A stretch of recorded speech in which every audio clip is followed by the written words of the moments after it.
Family, good morning. It's Kyle Henderson of Bama Football on YouTube. Today is Thursday. It is November 13th. I hope that you slept well. Today on Wake Up Bama, we are discussing AK Deer. We're going to go over the injury report for this upcoming game against Oklahoma. We're going to talk a little bit about the Sooners, specifically about John Mateer, their quarterback, who we really haven't discussed much. We're going to talk about the Alabama special teams, actually, and we will also preview today's basketball game as Alabama, who is ranked 8th in the AP Top 25, takes on number 1 Purdue in a game that everybody is talking about. You're talking about a big-time atmosphere right here at Coleman Coliseum. Let's lead off talking about AK Deer. So the quote today, and actually Coach Kalen DeBoer was asked about the running back who's a true freshman. A lot of people were like, is he a redshirt freshman? People forget he is a true freshman. We saw him in week 2, as we discussed earlier on Wednesday, about AK Deer and his opportunities that he had against Louisiana Monroe. AK Deer had 85 yards. He had a longest of 56. This is a very talented player, and a lot of people have been discussing him. So the quote from Coach Kalen DeBoer today was, look, he's going to be our guy. I know in our future, sooner or later, that is going to continue to help our football team. And he's talking about AK Deer in some way or another. He didn't specifically say that he's going to play this Saturday. Now, why would he show his cards, right? But it kind of all goes back to what AK Deer posted earlier this week, and that was on X about a photo of him on the field. And I think that certainly indicates to all of us that AK Deer might see more opportunities this Saturday. I know I'm not the only person talking about this. I've seen it out there. I'm excited about it. You know, I feel that at least let's give some other opportunities to some more running backs, because then we can figure out, hey, is this a running back thing? Is this an offensive line deal? Is it a scheming deal? Because there's got to be a common denominator. And right now it feels like all of those 3 areas are kind of up and down at different points in time. And I do look to the fact that Alabama being ranked 119 in the nation in running, I feel that, hey, let's try another running back. If it's AK Deer, let's roll with it. And you think about Alabama's, the future of the running back position as well, right? You're like, man, think about when Xavier Crowell gets here. Because next year you have AK Deer, Kevin Riley will gain another year.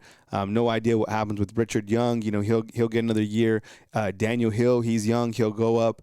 And then you have Xavier Crowell, who looks absolutely phenomenal out of Jackson. So that's a huge running back room. You lose Jam Miller, you lose Draylon Washington, but man, that Xavier Crowell, if you haven't seen him, my goodness, how are you going to keep him off the field? But maybe we'll see AK Deer this coming Saturday against Oklahoma. Maybe fingers crossed for this running game to get going. With that said, you know, before I move on to that, I do have to say Alabama has been able to win games despite having a lot of success running the ball. They just have. I mean, this is a team that has won in all 3 phases of the game. They have had a high efficiency from quarterback Ty Simpson, who's done a wonderful job, and he doesn't make a lot of mistakes. You have the defense that is playing at just a fantastic level, and I'll talk about the special teams and give them a little bit of kudos here in just a few minutes. All right, let's go over the injury report going into this game against Oklahoma. I'll go full screen. I know the text might be a little small. If you're listening, I'll just read it out. Out for this weekend's game, no surprise, that is Jamarian Lathan, right, who suffered a neck injury, and he's done for the year. As you know, Drake Kirkpatrick is going through some off-the-field stuff. He was arrested, not too long ago, so he is clearly out. That's why they list him on the injury report. It's basically a student availability report for this coming Saturday. Abdul Sanders, he was seen in a cast, actually, before this last game, so no idea. We really haven't had a true update on Abdul Sanders, the freshman inside linebacker. Unfortunately, Danny Lewis has been a little bit banged up this year, and haven't really seen too much of Danny Lewis. And I do wonder, is that also kind of contributing to the run game blocking? Because last year, I was thinking about this. You had Robbie Oots, remember him? Big 275-pound H-back. They don't necessarily have an H-back like that. Now, they do have a lot of big tight ends, but maybe that is kind of a missing part. So Danny Lewis will be out for this game, along with Jeremiah Beeman, who suffered a knee injury early in the season. Now, this is very interesting right here. Qua Russaw and Caden Jones, each linebackers. Quay is that wolf position, and Caden Jones is inside linebacker. Each of those prospects are listed as questionable. Now, Qua Russaw, getting a starter back, regardless of the time of the year, is a huge update, 100%. Now, look, I know what you're thinking. You're probably like, well, does that mean that Yanzi Pierre has to step off the field? No, nobody said that at all. Nobody even said that he's going to play, just listed as questionable. And that came from Coach Kalen DeBoer during the SEC teleconference. Qua Russaw is a physical specimen, okay? Now, that's like getting extra weaponry for the war later on in the season. So don't look at this as a negative thing, like you get Qua on and you have to take Yanzi out. I think what it does is you continue to add quality depth as you get ready for the back end of the season, which is going to be extremely challenging. This game this week is going to be challenging. So why not have Yanzi Pierre coming through at the perfect time along with Qua Russaw, maybe as he gets back to 100% or close to that at that wolf position. Plus, we've seen the growth of a guy like Noah Carter. We've seen Justin Hill spot play. So that wolf position, super, super talented, and eager to see if Qua Russaw is good to go this Saturday. I think it's I look at it as a positive. Call me Mr. Optimistic. That's the side of the fence I like to live on. We'll see what happens. And then Caden Jones, he's an inside linebacker that was banged up, several weeks ago. So good to see him as questionable as well.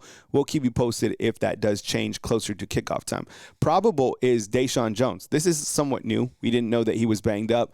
He plays that third corner position, which is known as the Husky. If he can't go, guess who's ready to go? You already know.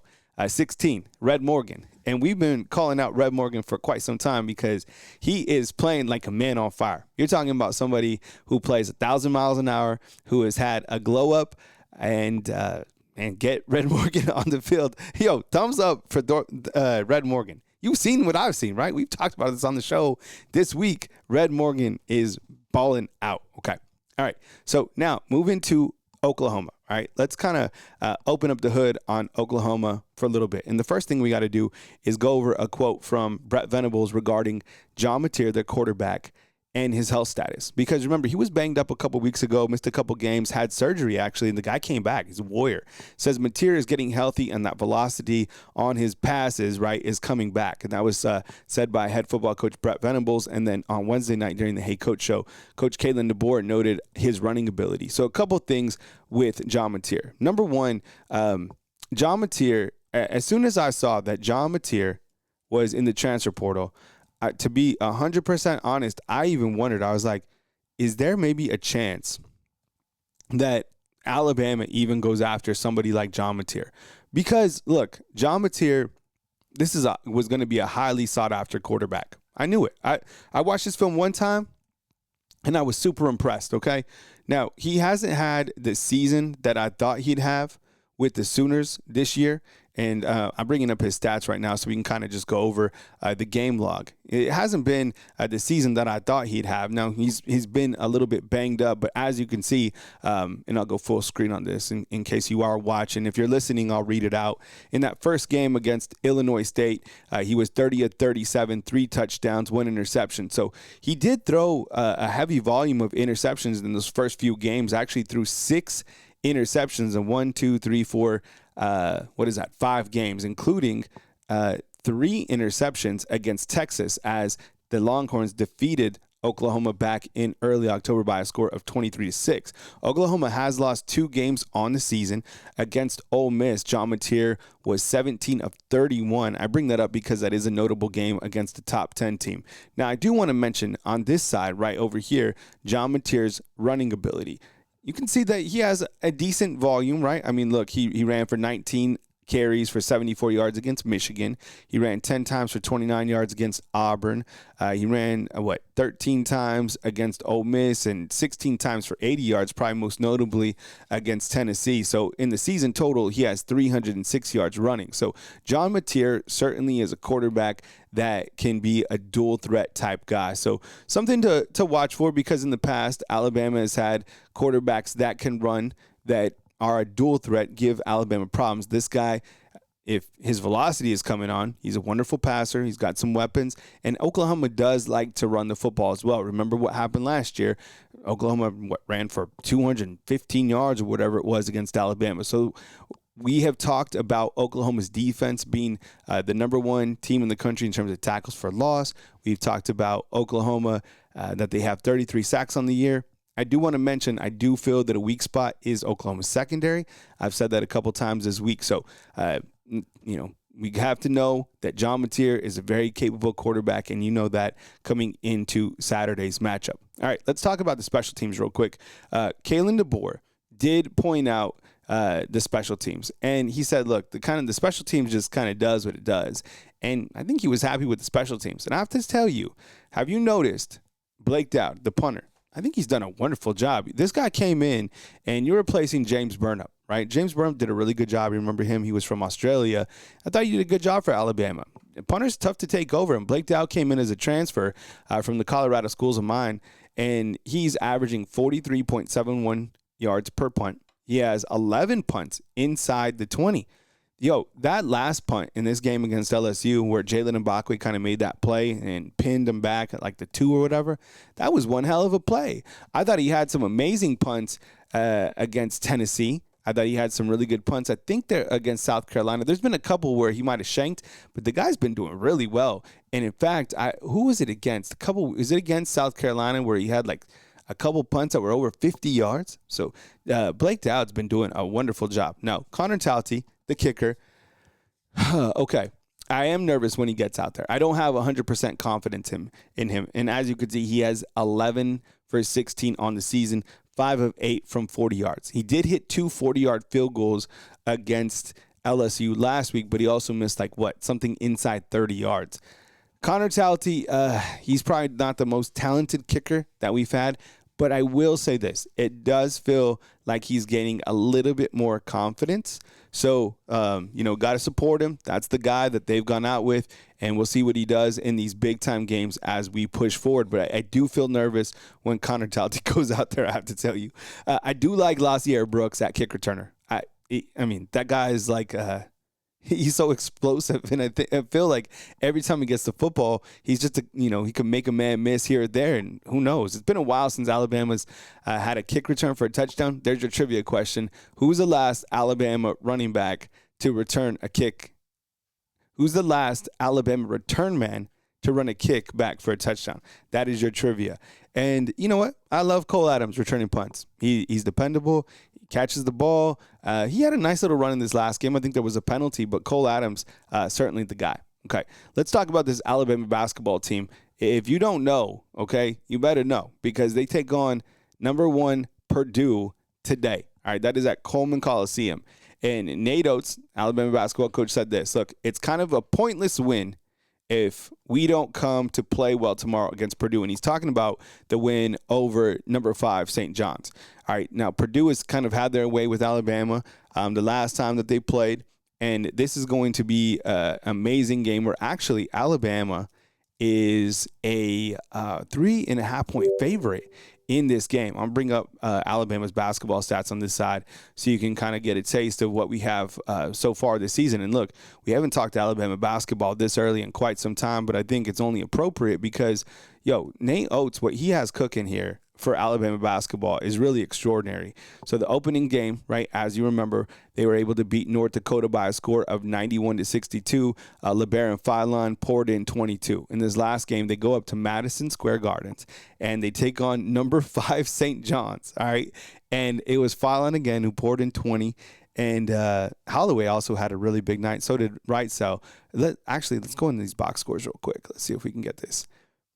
Because, man, this win is still on my mind, to be honest. And just as Coach said, look, it doesn't mean anything if you don't play well against Purdue. I don't know. I don't like to disagree with coaches very often, but that was a damn good win, Coach, regardless of what happens against Purdue, and that's just the competitive spirit. But look, I was impressed because look how many guys were in double figures in this game. So you have Taylor Bobolin, who I think won the Hard Hat Award, right?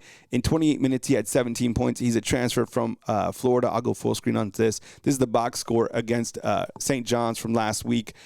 He had 17 points, and as you can see, he had 9 boards. He was 6 of 7 from the field, did a really good job. LeBaron Philon, probably one of the best players in the nation, honestly. He had 25 points. He was 10 of 17 from the field, 2 of 5 from three-point land. You have Aiden Holloway. He had 21 points, 9 of 18, and 2 of 9. He struggled from three-point land, but he was 9 of 18 and hit some really big shots. And then from the bench play, you have Amari Allen, who came through with 6 points. He was 3 of 8 from the field. And then you had Russaw. And, now that we're able to see Russaw being healthy, I mean, you know what he's capable as well. So taking on Purdue is going to be a excellent challenge.